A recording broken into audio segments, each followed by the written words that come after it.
વિદ્યાર્થી મિત્રો, happy new year to all.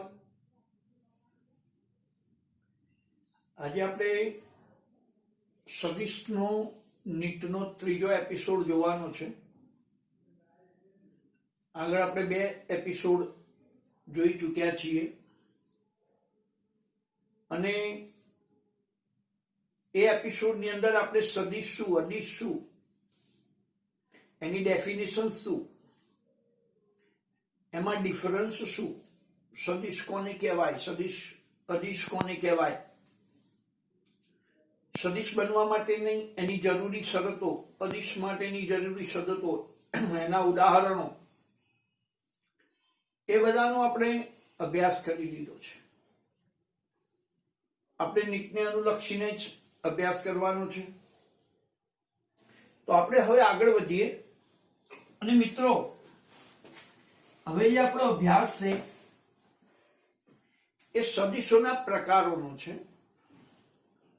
સદિશોના જે મૂળભૂત પ્રકારો છે, જે આપણને ધોરણ 11 અને 12 બંનેમાં ખૂબ ઉપયોગી છે, તેવા 11 અને 12 માં ઉપયોગી હોય એવા સદિશોને આપણે વ્યાખ્યા સ્વરૂપે અને ક્યાં કેવી રીતે ઉપયોગ કરવાનો એનો અભ્યાસ કરી લઈએ. તો સૌથી પહેલા આપણે સદિશોના પ્રકારની વાત કરીએ તો આપણે હેડિંગ મારી દઈએ કે સદિશોના પ્રકારો, કે સદિશોના પ્રકારો કેટલા છે. આમ તો ઘણા બધા સદિશ છે. સ્થાન સદિશ છે, સ્થાનાંતર સદિશ છે, એકમ સદિશ છે, શૂન્ય સદિશ છે, ટેન્સર વેક્ટર્સ છે, પોલર વેક્ટર્સ છે. પણ બધાનો આપણે અભ્યાસ અત્યારે નહીં કરીએ. આપણે જે જરૂરિયાત છે એવા સદિશોનો આપણે અત્યારે અભ્યાસ કરીશું. અને એની અંદર સૌથી પહેલા આપણે જે અભ્યાસ કરવો છે એ સદિશનું નામ છે સમાન સદિશો. It's called equal vectors. સમાન સદિશો કોને કહેવાય? તો યાદ રાખો કે we draw two vectors. This is the tail of vectors, this is the head of vectors, and both vectors are parallel. જુઓ તમે, બંને સમાંતર છે. આનું સદિશ A કહીશ, આને સદિશ B કહીશ. આનું મૂલ્ય 4 એકમ છે, આનું મૂલ્ય પણ 4 એકમ છે. થોડુંક ત્રાંસુ દેખાય છે મિત્રો, તો આપણે એને સીધું કરવા પ્રયત્ન કરીએ. તો આકૃતિ પરથી આપણે એને કઈ રીતે સમજી શકીએ? તો સૌથી પહેલા શરતો શું એની, કે સમાન સદિશ બનવા માટેની શરત શું એમ. તેની પહેલી શરત મૂલ્ય સમાન. જો બંને 4 એકમ 4 એકમ. બીજી શરત દિશા સમાન, સમજી લો. અને ત્રીજી શરત જે મૂળભૂત શરત કહેવાય, જેમાં આપણે ભૂલ ન થવી જોઈએ દીકરાઓ, તો ત્રીજી મૂળભૂત શરત એની એવી છે કે બંનેના એકમો સમાન. આ ખૂબ ઇમ્પોર્ટન્ટ છે. બંનેના એકમો સમાન હોવા જોઈએ. એક વેગનું હોય સદિશ ને બીજો પ્રવેગનો સદિશ હોય તો એ ચાલે નહીં. બંનેના એકમ સમાન હોવા જોઈએ. આ બે શરતો સાથે આ શરતનું પણ પાલન જરૂરી છે. અને એની લાક્ષણિકતા તરીકે જો આપણે જોઈએ તો યાદ રાખો કે બે સદિશો વચ્ચેનો ખૂણો થીટા બરોબર 0 થાય દીકરાઓ. તો આપણે સૌથી પહેલા આપણે દરેક સદિશનું વિહંગાવલોકન કરીશું, એટલે બહુ ડીપમાં નહીં જઈએ, પણ તમને ક્લિયર થવું જોઈએ કે સદિશો શું છે. બીજા સદિશના પ્રકાર તરીકે આપણે અસમાન સદિશ લઈશું. અસમાન સદિશો, અનઇક્વલ વેક્ટર્સ. અનઇક્વલ વેક્ટર્સની શરતો શું છે તો યાદ રાખો. દાખલા તરીકે આપણે બે સદિશોને ડ્રો કરીએ. એક સદિશ A અને બીજો સદિશ B. और આપણે બીજી શરત તરીકે એક આવી પણ આકૃતિ લઈ શકીશું, A અને B. સમજી લો. આના બરોબર હું 4 એકમ લઉં, આના બરોબર હું 3 એકમ લઉં. મિત્રો, આને A બરોબર 4 એકમ લઉં અને B બરોબર પણ હું 4 એકમ લઉં છું. સમજી લો. તો આ બંનેમાં ફરક શું છે તો આપણે સમજી શકીએ છીએ કે બંનેની દિશા વિરુદ્ધ છે, પણ આ જે ફિગર્સ છે એમાં મૂલ્યો જુદા જુદા છે, આમાં મૂલ્યો સમાન છે. એનો મતલબ એવો થયો કે મૂળભૂત શરત તરીકે આપણે શું લઈ શકીએ તો મૂળભૂત શરત તરીકે પહેલા યાદ રાખો દિશા વિરુદ્ધ હોવી જોઈએ. એ ઓપોઝિટ ડિરેક્શનમાં હોવા જોઈએ. અને બીજી શરત મૂલ્ય સમાન કે અસમાન. મૂલ્ય સમાન પણ હોઈ શકે અને અસમાન પણ હોઈ શકે. સમજી લેજો. અને ત્રીજી જે મૂળભૂત શરત જે આ શરત છે એવી અહીંયા પણ આવશે. યાદ રાખો, બંનેના એકમો સમાન, બંનેના એકમો સમાન હોવા જોઈએ. અને ત્રીજું કે બે સદિશો વચ્ચેનો ખૂણો થીટા બરોબર 180 હોવો જોઈએ. મિત્રો યાદ રાખો, આપણે બે સદિશોનો અભ્યાસ કર્યો, સમાન સદિશ, અસમાન સદિશ. હવે ત્રીજા સદિશ તરીકે આપણે સ્થાનાંતર સદિશ લઈશું. Third vector is displacement vector. Actually ખૂબ ઇમ્પોર્ટન્ટ છે, કારણ કે ઘણીવાર સ્થાન સદિશ અને સ્થાનાંતર સદિશનું કોમ્બિનેશન પણ થશે. જ્યારે કોઈ સમતલમાં ચર્ચા કરીશું આપણે ત્યારે એનું કોમ્બિનેશન થઈને આવશે. તો સ્થાનાંતર સદિશની અંદર સૌથી પહેલા આપણે વાત કરીએ તો વ્યાખ્યા રૂપે વાત કરીએ તો યાદ રાખો, આપણે એક આકૃતિ દોરીએ મિત્રો. પહેલા કે દાખલા તરીકે XY સમતલ છે, સમજી લો.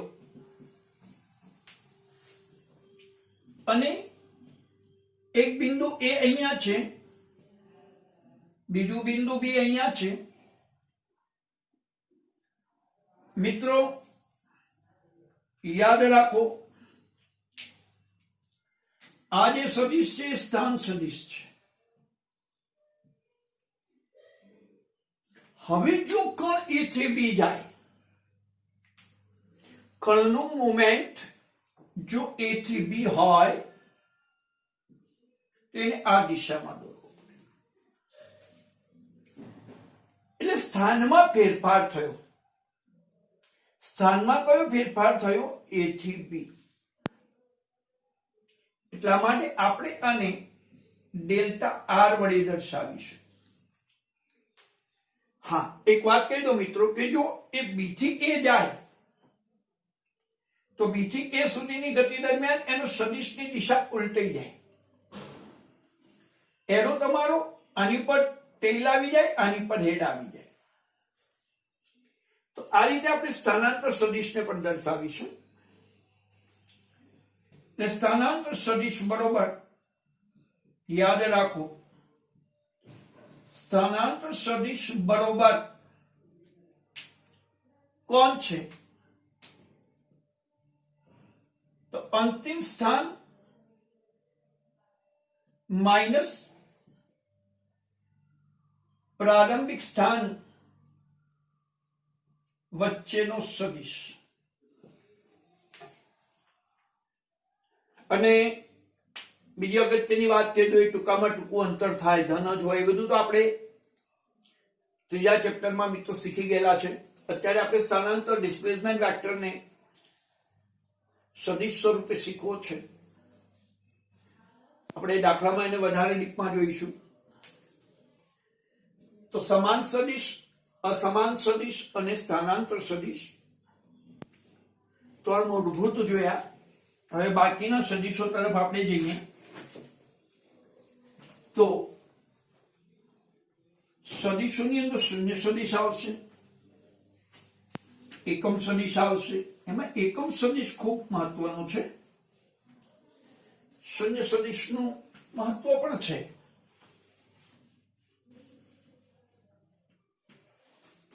ચાલો, તો હવે આપણો અભ્યાસ શૂન્ય સદિશનો રહેશે. શૂન્ય સદિશ,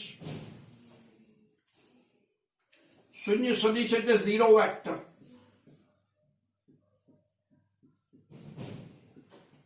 It's called a zero vector. અને ઝીરો વેક્ટર ની અંદર સૌથી પહેલા કે જે સદિશનું મૂલ્ય શૂન્ય હોય,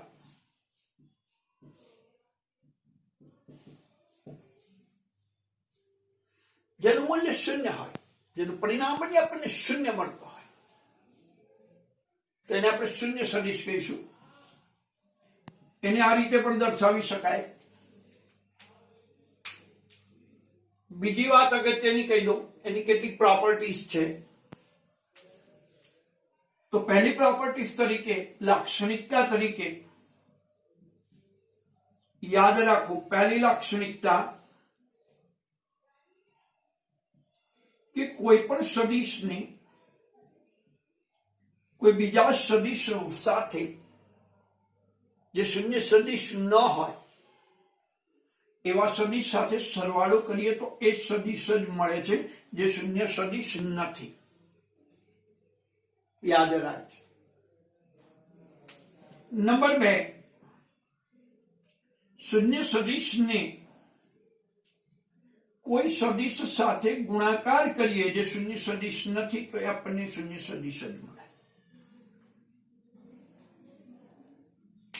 યાદ રાખજો, આ બે અગત્યના ફેક્ટર્સ છે. મૂલ્ય શૂન્ય હોય અને આપણે ઉદાહરણ તરીકે જોઈએ તો એના ઉદાહરણની અંદર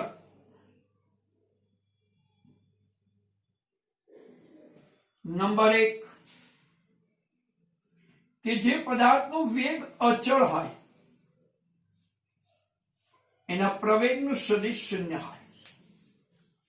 એના પ્રવેગનું સદિશ શૂન્ય સદિશ હોય. એટલે જેનો વેગ અચળ છે એના પ્રવેગનું સદિશ એ શૂન્ય સદિશ બને. એના મૂલ્ય તરીકે શૂન્ય હોય. ખ્યાલ આવી ગયો? બીજા ઉદાહરણ તરીકે લઈએ તો યાદ રાખો કે કોઈ કણનો વેગ શૂન્ય છે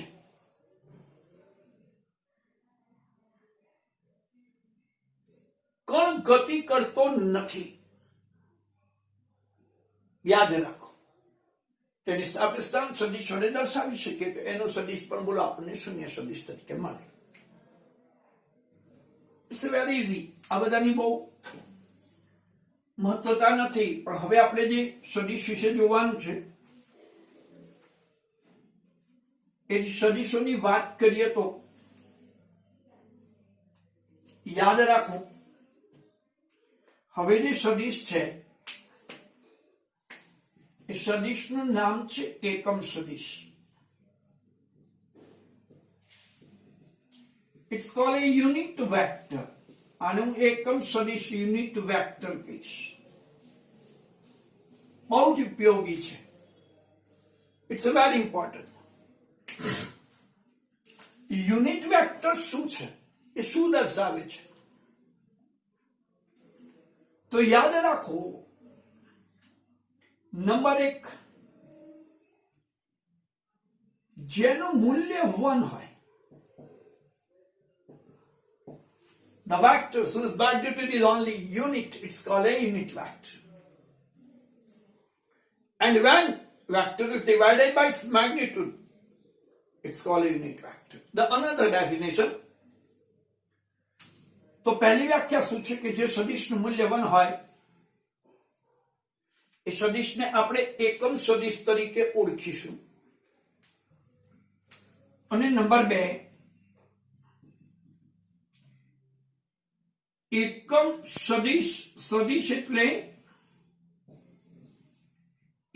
સદિશ એટલે યાદ રાખો સદિશ ભાગ્યા એનું મૂલ્ય. My brothers and sisters, unit vector is equal to vector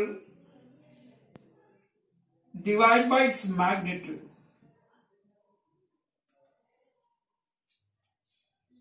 સમજવા જેવું છે.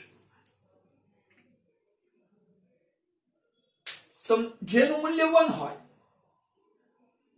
આના પરથી સદિશ શું છે ને એ આપણને માહિતી મળે છે. સાહેબ, મને તો એટલે ખબર પડે છે કે આ કમ્પેરિઝન પ્રોસેસ છે કે આપેલો સદિશ એકમ સદિશ કરતા કેટલા ઘણો છે એ દર્શાવતો આ માપ છે. આઈ એક્સપ્લેન ઇટ, હું સમજાવું છું કે કોઈ પણ સદિશ એ આપેલા સદિશ કરતા કેટલા ઘણો છે એ દર્શાવતું જે માપ છે એકમ સદિશ છે. સમજી લો આ વાત. પણ એની ઓળખ શું? એની આપણે ઓળખ કઈ રીતે કરવી? તો યાદ રાખો, એને એક કેપ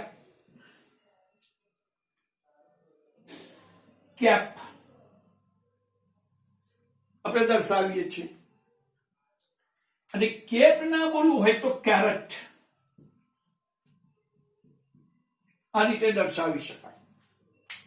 એ કેપ અથવા એક કેરેટ વડે આપણે એને જ્યારે કોઈ કેલ્ક્યુલેશનમાં લઈશું ત્યારે એને ગણીશું, એને જોઈશું. એ કેપ, એ કેરેટ એની ઓળખ છે. ખ્યાલ આવી ગયો છે મિત્રો આપણને? તો આપણને કોઈ એમ કે સદિશ એ બરોબર 3 અને એકમ સદિશ વડે દર્શાવ. તો કોઈ પણ સદિશને એકમ સદિશ વડે દર્શાવવા માટે આપણે સદિશને કેપમાં લખવાનું, ઉપર સદિશ લખવાનું અને નીચે એનું મૂલ્ય લખવાનું. સમજી લો, તમને મેં શીખવાડ્યું છે કે જ્યારે મેગ્નિટ્યુડ હોય સદિશનું ત્યારે એને માનમાં લખવાનું. તો A cap is equal to સદિશ divide by magnitude of vector. A cap બરોબર સદિશ ભાગ્યા એનું મૂલ્ય. આ રીતે આપણે એને દર્શાવી શકીએ. હવે સદિશ શું છે મિત્રો? ધ્યાનથી જોજો. સદિશ શું છે?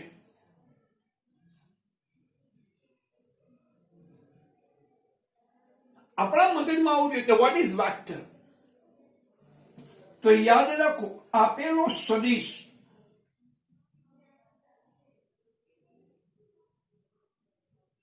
એકમ સદિશ કરતા કેટલા ગણો છે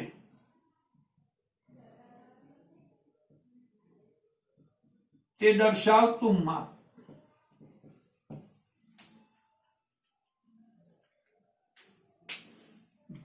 ડાયમેન્શનલેસ, પરિમાણ રહિત, સમજી લો, પરિમાણ રહિત આપેલો સદિશ એકમ સદિશ કરતા કેટલા ગણો છે એ દર્શાવતું જે માપ છે એ एकम सदिश है. याद रखो, आप इसको ऐसे लिख सकते हो, vector A is equal to magnitude of A into A cap. તમે સમજી શકો છો, એ કેપ એટલે 1, જેનું મૂલ્ય 1 છે. સોરી, તો આપણે સમજી શકીએ છીએ કે આ સદિશનું મૂલ્ય છે અને આ એક કેપ એનું 1 છે, મેગ્નીટ્યુડ આનું 1 છે.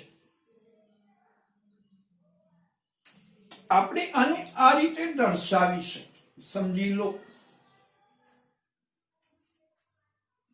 હવે આપણે વ્યવહારિક જીવનમાં જ્યારે યામ પદ્ધતિનો ઉપયોગ કરીએ છીએ ત્યારે યામ પદ્ધતિમાં એનો ઉપયોગ કઈ રીતે થાય? કારણ કે આપણે જાણીએ છીએ કાર્ટેશિયન યામ પદ્ધતિમાં 3 યામ છે, એક્સ, વાય અને ઝેડ. સદિશો એક્સ અક્ષ ઉપર હોય, સદિશ વાય અક્ષ ઉપર હોય, સદિશ ઝેડ અક્ષ ઉપર હોય. ત્યારે આપણે એને એકમ સદિશ વડે કઈ રીતે દર્શાવી શકીએ? તો મિત્રો યાદ રાખો, એક્સ અક્ષ માટે, એક્સ અક્ષના સદિશ માટે આપણે આઈ કેપ લઈશું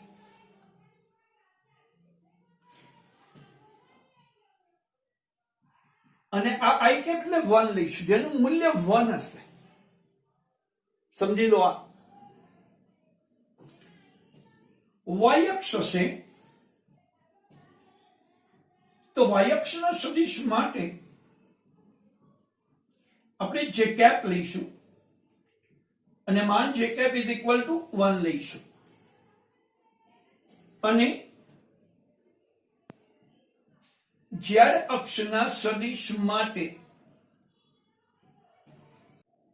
અને આનું મૂલ્ય પણ આપણે 1 લઈશું. इसको भी याद रखना है, 12th में इसका मैक्सिमम यूज होता है.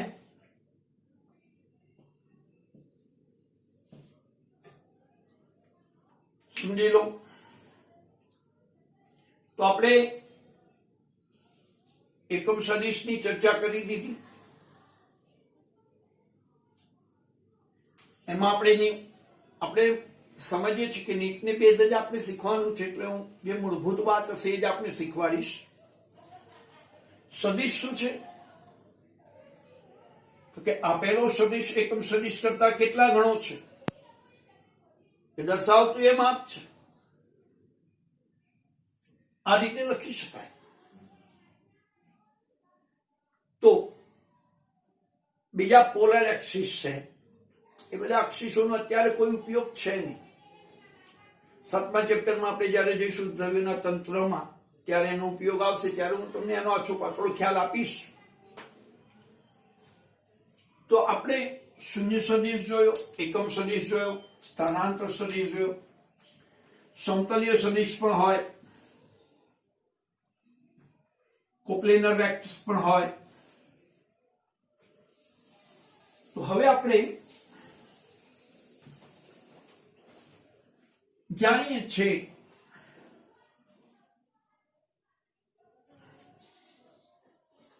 હવે આપણે જે સદિશોની મૂળભૂત વાત છે, સદિશોનો સરવાળા કઈ રીતે કરવા, સદિશનો સરવાળો કઈ રીતે કરવો, સમજો. સૌથી પહેલા વાત કરીએ તો સદિશોના સરવાળાની જો વાત કરીએ તો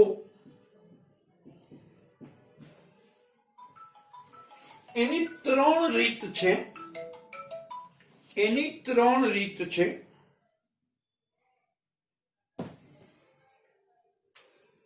પહેલી રીત ત્રિકોણની રીત.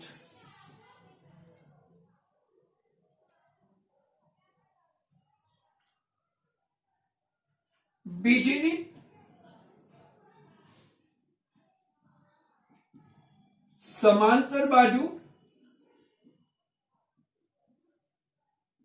ચતુષ્કોણની રીત. અને ત્રીજી રીત પોલિગોનની રીત એટલે મુકોણની રીત.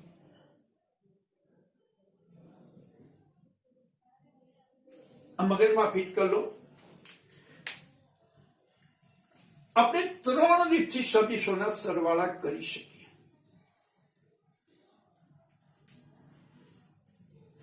તો આપણે જાણીએ છીએ કે તમારી મેં તમને કહ્યું નીટ બેઝ મારે ભણાવવાનું છે એટલે તમારે તમારા અભ્યાસક્રમ દરમિયાન જે થિયરીઝ ચાલે એનું સંપૂર્ણતઃ આપણે જાણીએ છીએ કે અહીંયા રીતે સદિશ એ હોય, આ ટેલ છે, આ હેડ છે, આના હેડ ઉપર પેલાનું ટેલ મૂકો તો આ રિઝલ્ટન્ટ વેક્ટર r મળે. અને આપણે એવું શીખ્યા હતા કે r is equal two a plus b. ત્રિકોણની રીતમાં આવું હોય છે કે પહેલા સદિશના શીર્ષ પર બીજા સદિશનું પુચ્છ મૂકો. એનો મતલબ કે બે સદિશને ત્રિકોણની બે ક્રમિક બાજુઓ વડે જોડો અથવા મૂકો તો ત્રીજી જે બાજુ મળે એ અક્રમિક હોય. જો ક્રમિક એટલે આમથી આમ જાવ એ ક્રમિક કહેવાય, પણ આપણે આમથી આમ નથી આવતા, આપણે આમથી આમ જઈએ છીએ, એટલા માટે એ અક્રમિક છે. જે અક્રમિક ત્રિકોણની ત્રીજી બાજુ જોડ મળે એનો પરિણામી સદિશ મળે છે. શું મળે છે? એનો પરિણામી સદિશ. ખ્યાલ આવી ગયો છે તમને? એનો પરિણામી સદિશ. સદિશ એ સદિશ બી અને એનો પરિણામી સદિશ આર. સબાચની રીતમાં આપણે જાણીએ છીએ કે એક સદિશ એ અહીંયા હોય અને સમાંતર બાજુ ચતુષ્કોણની બે સંલગ્ન બાજુઓ વડે લઈ લો. બંનેના પુચ્છ એક જગ્યાએ હોય અને એનો વિકર્ણ દોરો અને ટોટલ એંગલ થીટા, આ ખૂણો આલ્ફા. તો આપણને અહીં જે આર મળે, સોરી અહીં આપણે બી લઈશું અને એ લઈશું. તો એ હવે બી સમાંતર બાજુ ચતુષ્કોણ છે એટલે એની સામસામેની બાજુઓ સમાન હોય એટલે બી અને બી. તો એ બી એનો પરિણામી બોલો આર. આ એ આની સમાંતર બાજુ એ અહીંયા આવશે તો આનું પરિણામ જુઓ. તો અહીંયા જુઓ ક્રમના નિયમનું પાલન થાય છે મિત્રો. a plus B is equal to R ને B plus A is equal to R. આ તો તમારા જે રેગ્યુલર અભ્યાસક્રમમાં આવશે. ક્યારે બહુકોણની રીતમાં શું હોય હું તમને સમજાવી દઉં.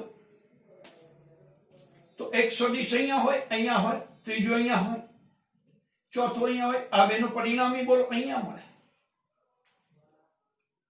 પાછો અહીંયા ત્રીજો સદિશ તો તેનું પરિણામી અહીંયા મળે. આપણા અભ્યાસમાં આનો બહુ મહત્વ નથી એટલે હું આને રવા દઉં છું. અત્યારે આપણો મૂળભૂત ખ્યાલ આ બંને સાથે છે. આપણે જાણીએ છીએ કે ત્રિકોણની રીતમાં ફરી એકવાર આપણે રિવિઝન રૂપે લઈ લો કે ત્રિકોણની રીતમાં સદિશ એ દોરો. સદિશ એ ના શીર્ષ પર સદિશ બી નું પુચ્છ મૂકો અને આના પુચ્છ અને પેલાના શીર્ષને જોડતો જે સદિશ હોય એનો પરિણામી સદિશ મળે. અહીં બંનેના પુચ્છ ભેગા કરો અને ત્રિકોણની બે ક્રમિક બાજુઓ તરીકે લો. આને સમાંતર બાજુ ચતુષ્કોણની બે સંલગ્ન બાજુઓ તરીકે લો અને એની વચ્ચેની જોડાતો જે વિકર્ણ છે એનો પરિણામ. ખ્યાલ આવી ગયો છે મિત્રો? મારે આમાં વધારે તમને સમજાવવાનું ના હોય, આપ સમજી શકો છો. You are all brilliant students. તો એ અને બી નો પરિણામી બોલો આર મળે, તો બી અને એ નો પરિણામી બોલો અહીં આર મળે. હવે આના સરવાળા કઈ રીતે થાય?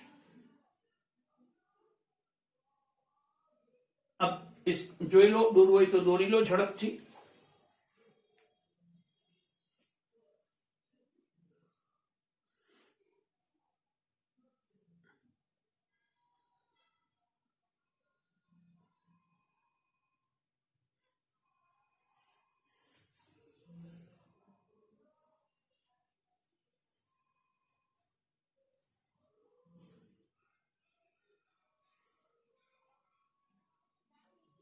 ચલો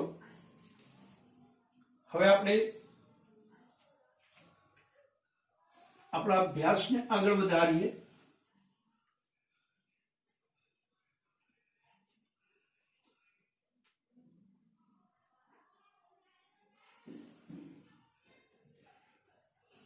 આપણે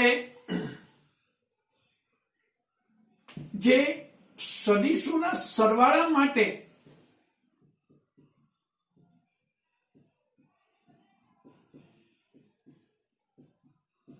વ્યાપક સૂત્ર આપણે જાણીએ છીએ.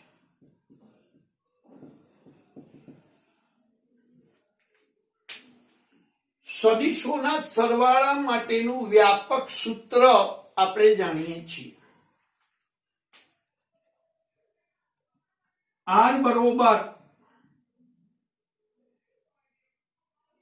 બરોબર માનાંકમાં આર બરોબર a square plus b square plus 2ab cos theta. જુઓ તમે જરા, અને આનું વર્ગમૂળ લેવામાં આવે છે. યાદ રાખો,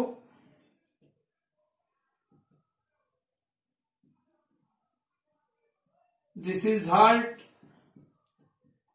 of physics.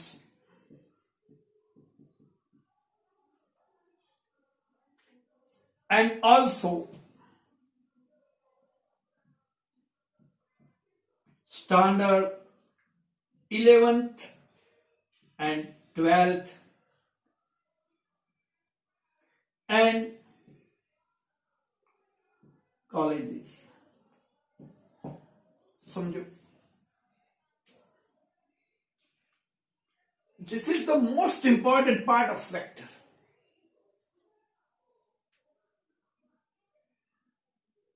मान r is equal to under root a square plus b square plus 2ab cos theta, જ્યાં theta એ સદિશ a અને b વચ્ચેનો ખૂણો. મગજમાં ફિટ કરી લેજો. અને હું તમને એક વાત પહેલા પણ શીખવાડી ચૂક્યો છું, આજે પણ શીખવાડું છું કે મિત્રો એ અને બી વચ્ચેનો ખૂણો એ સદિશો વચ્ચેનો નાનો ખૂણો જ લેવાનો. મેં આપને શીખવાડેલું છે કે તમારે કયા એંગલની પસંદગી કરવી.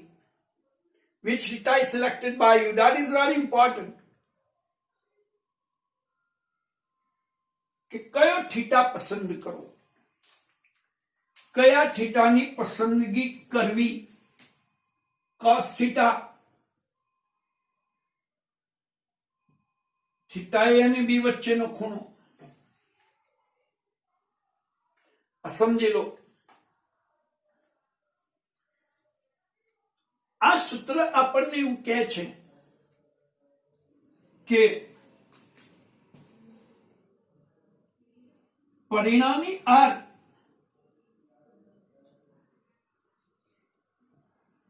એ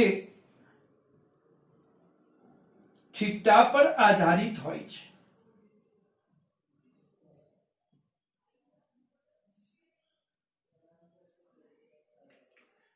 બહુ જ વિચારવા જેવું છે.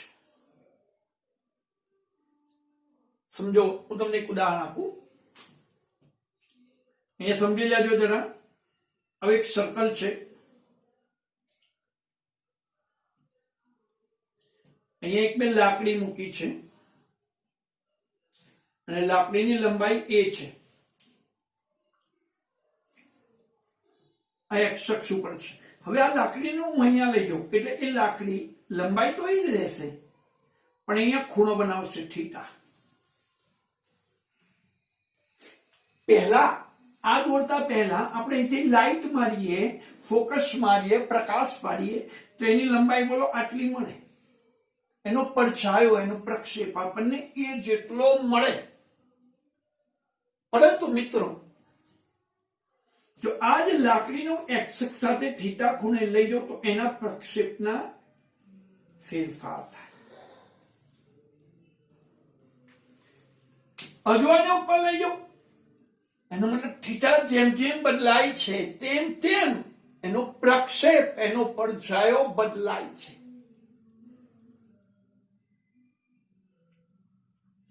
તો આ થોડીક વધારાની માહિતી હતી. તો યાદ રાખો, પરિણામી આર એ થીટા પર આધારિત છે. કે થીટા બદલાય તો આર કઈ રીતે બદલાય? હા, એ અને બી પર પણ આધારિત છે, પણ એ અને બી નું મૂલ્ય જો અચળ હોય તો એ થીટાને આધીન છે. અને વિધેય યાદ રાખો, cos. આ ભૂલાય નહીં મિત્રો, બહુ અગત્યનું છે. બહુ અગત્યનું છે. હું જરા તમને એની વિસ્તૃત માહિતી આપી દઉં. પહેલા અહીંયા પૂછું, પછી એ બાજુ જાઉં. દાખલા તરીકે મિત્રો, બંને વેક્ટર સમાંતર છે. આ એ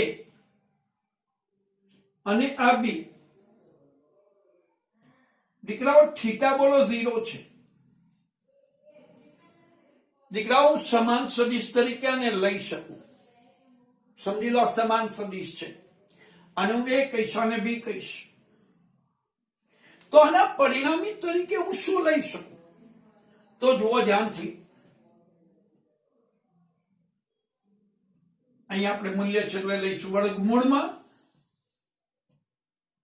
એના મૂલ્ય તરીકે પણ આપણે એ જ લઈશું, a square plus B square plus 2ab cos 0. But cos 0 is equal to 1. Mind well. So mod r is equal to વર્ગમૂળમાં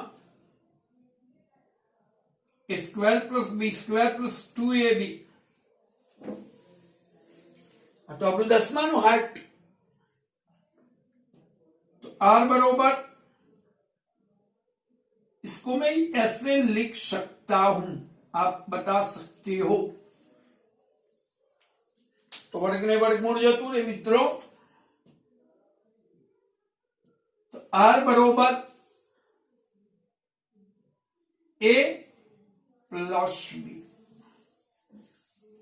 जो બંને સદિશ સમાંતર છે, બંને સદિશ સમાન છે, તો યાદ રાખો, એ કન્ડિશનમાં તમારે બંને સદિશોનો સીધે સીધો સરવાળો કરી દો, એ તમને એનો પરિણામી સદિશ આવે.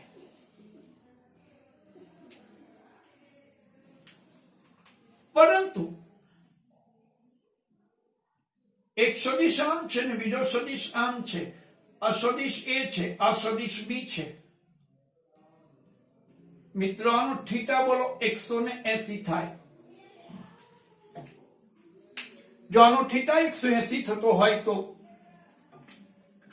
માન r બરોબર વર્ગમૂળમાં a square plus b square plus 2ab cos 180. Oh, it's -1. तो r is equal to વર્ગમૂળમાં a minus b નો વર્ગ.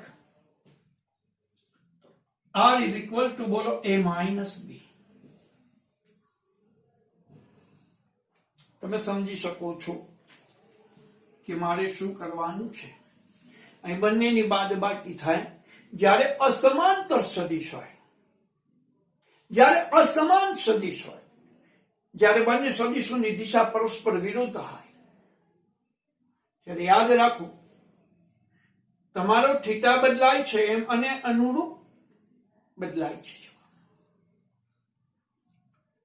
ત્રીજો થીટા આપણે 90 લઈએ તો તમે જાણો છો પાયથાગોરસ આવી જશે. કઈ રીતે? cos 90 જવાની એટલે આપણે 0 થાય એટલે √ x² + b² થઈ જાય. તો r² ઇઝ ઇક્વલ ટુ બોલો a² + b². એનો મતલબ બે સદિશો વચ્ચેનું હું હવે જે વાત કરું છું એકદમ પરફેક્ટ, કે બે સદિશો વચ્ચેનો પરિણામી મહત્તમ કેટલો મળે તો કે જ્યારે થીટા 0 હોય ત્યારે મળે. અને ન્યૂનતમ ક્યારે મળે તો જ્યારે થીટા 180 હોય ત્યારે. In between 0 to 180 you get a maximum and minimum value. આપણે આ અવસ્થામાં એની મહત્તમ અને ન્યૂનતમ બે વેલ્યુ મળી શકે. આપ સમજ જાઓગે. તો મિત્રો આ મૂળભૂત વાત જોઈ લો જરા એને, પછી આપણે આગળ વધીએ.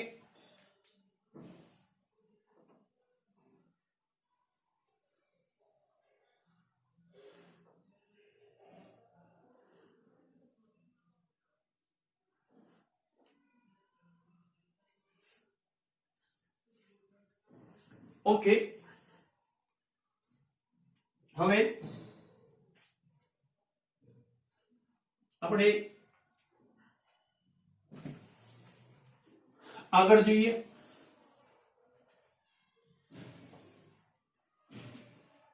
પ્રેક્ટિસ રૂપે તમને કેટલીક વાતો અહીંયા રજૂ કરવામાં આવશે. તો પહેલું ઉદાહરણ લઈને આપણે એને સમજવાની કોશિશ કરીએ. આપણું હાર્ટ શું છે? r ઇઝ ઇક્વલ ટુ વર્ગમૂળમાં a² + b² + 2ab cos θ. જરા ધ્યાનથી જોજો. આપણને કોઈ એમ કે man walks 10 meters towards the east. ઉદાહરણ લખું છું. એક વ્યક્તિ પૂર્વ દિશામાં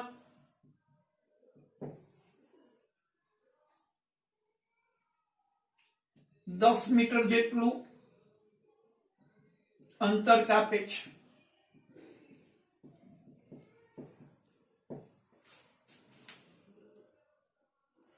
ત્યારબાદ પૂર્વથી ઉત્તર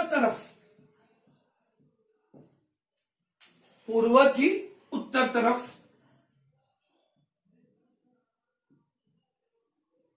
30 અંશના ખૂણે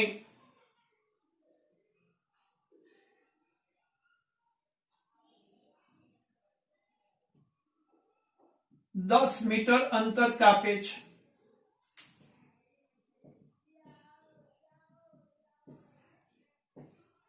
તો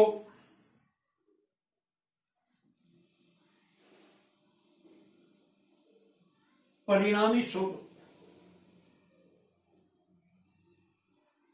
તો એવું કહેવાય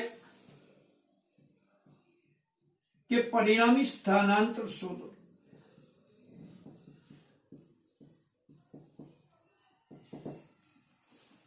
इसको जरा आप ध्यान से समझोगे, पढ़ो.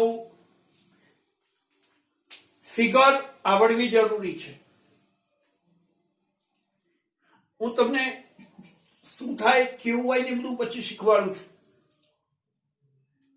એક વ્યક્તિ પૂર્વ દિશામાં 10 મીટર જેટલું અંતર કાપે છે, ત્યારબાદ પૂર્વથી ઉત્તર તરફ. યાદ રાખો, આપણે ईस्ट वेस्ट नॉर्थ और साउथ अपने दिमाग में यह होना चाहिए.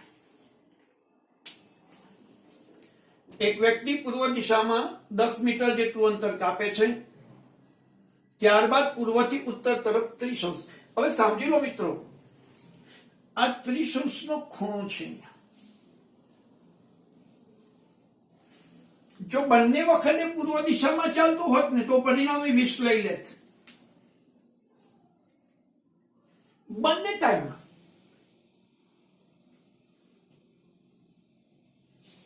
જો 20 લઈ લેત. પણ અહીંયા પરિણામી 0 પણ નથી, 180 પણ નથી.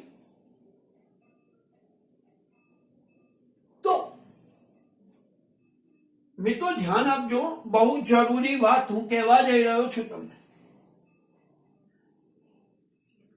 તો સૌથી પહેલા આપણે એની આકૃતિ દોરવી જોઈએ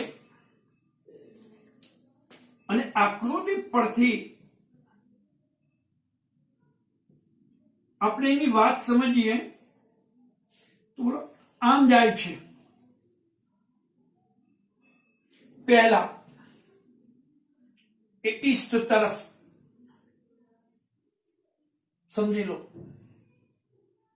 અને એ વખતે એનું મૂલ્ય 10 મીટર છે. એટલે આપણે એને સદિશ એ તરીકે લઈ લઈશું.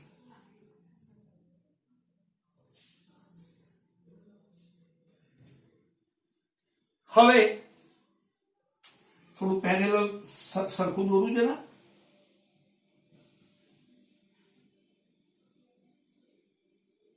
तो 10 मीटर 1 સેન્ટીમીટર બરોબર 1 મીટર લઈશું. એટલે આપણને ખબર છે 10 સેન્ટીમીટર નો વેક્ટર સાથે દોરવો પડે. હવે પછી શું કે છે, એ પૂર્વ એટલે આમ તો ઈસ્ટ છે ને, પણ ત્યાંથી ઉત્તર તરફ એટલે આ તરફ જો આ ઈસ્ટ છે, ત્યાંથી ઉત્તર તરફ એ 30 અંશના ખૂણે જાય છે. એનો મતલબ આ ખૂણો 30 છે. સમજો, આ પણ 10 મીટર છે. તો આપણે પરિણામી આ શોધવાનું આવે મિત્ર.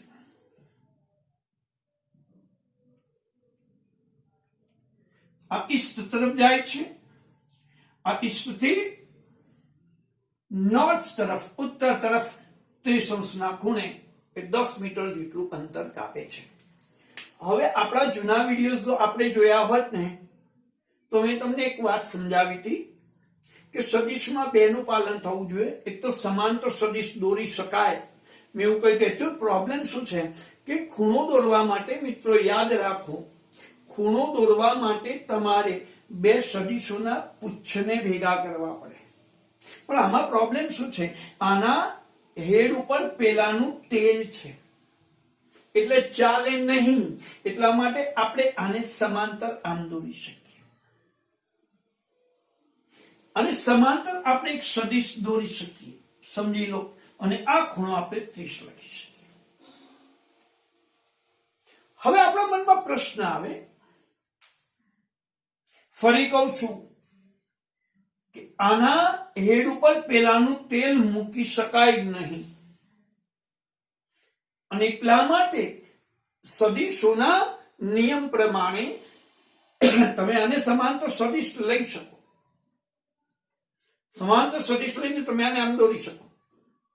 અને એ ખૂણો અહીંયા આપણે સમજે છે કે પૂર્વથી ઉત્તર તરફ 30 અંશના ખૂણે, એટલે અહીંયા 30 અંશ આવે. હવે તમારા મગજમાં એવું થાય, ચાલો આ 30 અંશ છે અને આ 150 અંશ છે, તો મારે સદિશ કયો લે? તો તો મેં પહેલા તમને સમજાવી દીધું છે બીજા જ વિડીયોમાં કે આપણે સદિશ એવું લેવાનું કે એનો થીટા નાનો હોય. તો આ ખૂણો બોલો 30 છે. તો મિત્રો આપણે એની કેલ્ક્યુલેશન કરીએ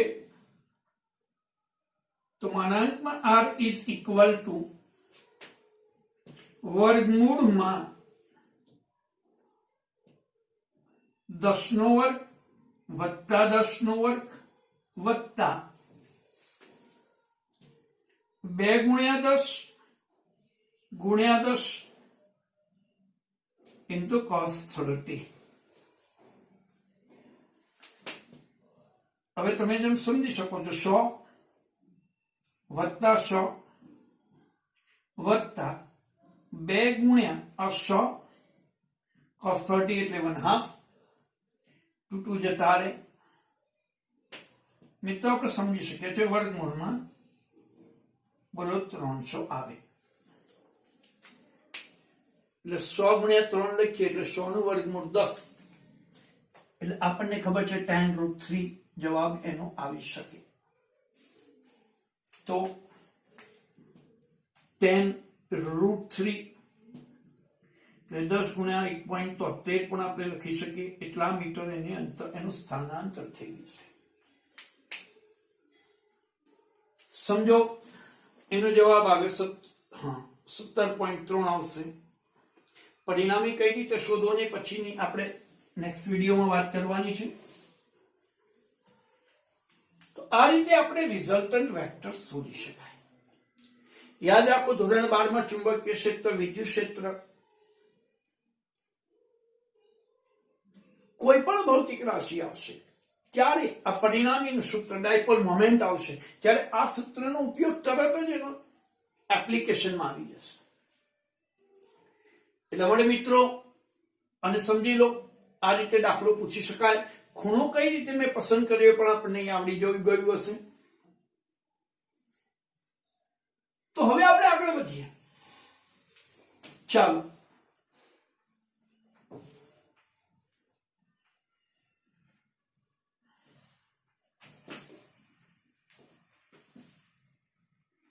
હવે યાદ રાખો કે A અને B સમાન છે.